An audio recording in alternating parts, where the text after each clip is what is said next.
Hello বন্ধুরা, হাগার প্রকারভেদ। প্রথমে রয়েছে চুমু হাগা।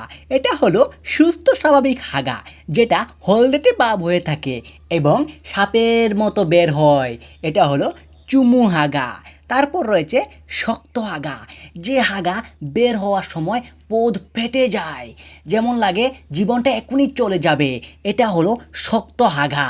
তারপর রয়েছে পাতলা হাগা।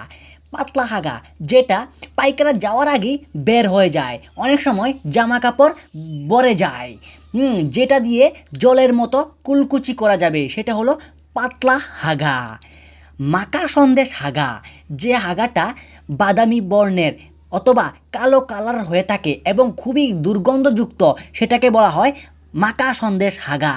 তারপর রয়েছে তেলতেলে হাগু বা হাগা, যেটা যেভাবে হাগার পরে যখন আমরা হাগি, আগার পরে যখন আমাদের পদরা তেলতেলে ভাব হয়ে যায়, একদম ঠিক কচু পাতার মতো, জল দিলে জল আর থামে না, জল থাকেই না, সেটাকে বলা হয় তেলতেলে হাগা। ধন্যবাদ বন্ধুরা।